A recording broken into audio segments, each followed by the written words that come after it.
Bagaimana kabarnya hari ini? Baik kan? Puji Tuhan kalau baik.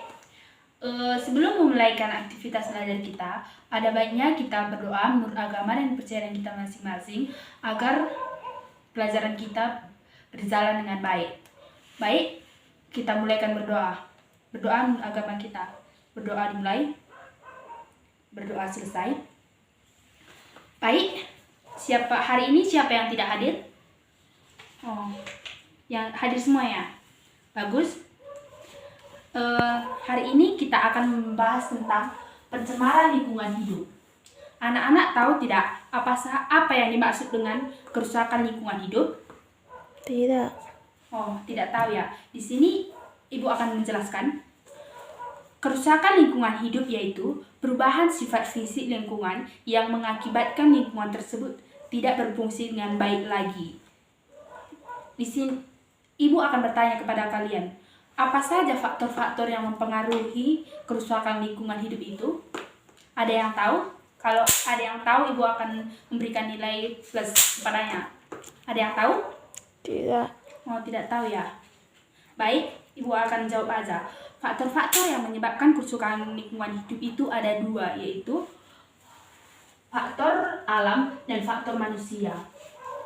Contoh dari faktor alam yaitu banjir. Banjir terjadi karena hujan terus-menerus yang membuat sungai meluap. Kedua, faktor gempa bumi. Gempa bumi ini terjadi karena adanya pergerakan lempeng bumi atau aktivitas gunung berapi dan dampaknya bergantung pada kekuatan gempa. Ketiga, gunung berapi meletus. Gunung berapi meletus mengakibatkan gangguan pernapasan, gas beracun, kerusakan lingkungan, bahkan dapat mematikan lingkungan sekitar. Dan yang kedua yaitu faktor manusia. Faktor manusia contohnya membuang sampah sembarangan. Itu mengakibatkan akan terjadi banjir pada musim penghujan tiba. Yang kedua, membuang limbah industri sembarangan akan mengakibatkan tidak terkelola dengan tepat, limbah-limbah tersebut akan merusak lingkungan hidup kita sekitar. Yang ketiga, menebang hutan secara liar.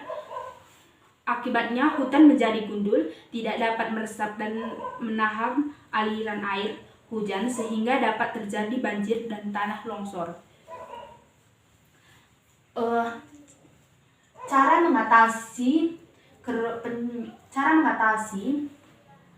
kerusakan lingkungan hidup ada: 1.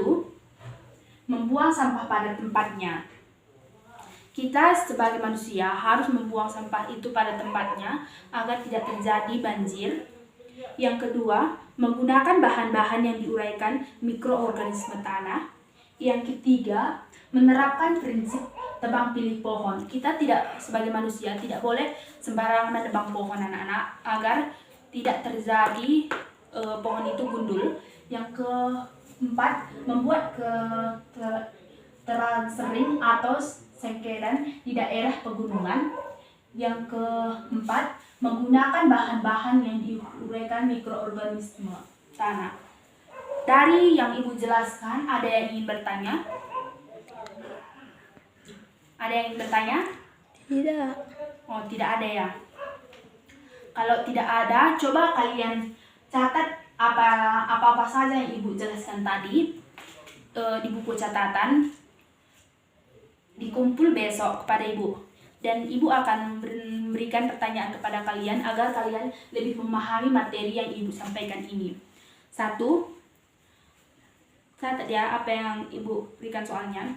1. Coba kalian jelaskan faktor-faktor alam apa saja yang menyebabkan kerusakan lingkungan hidup.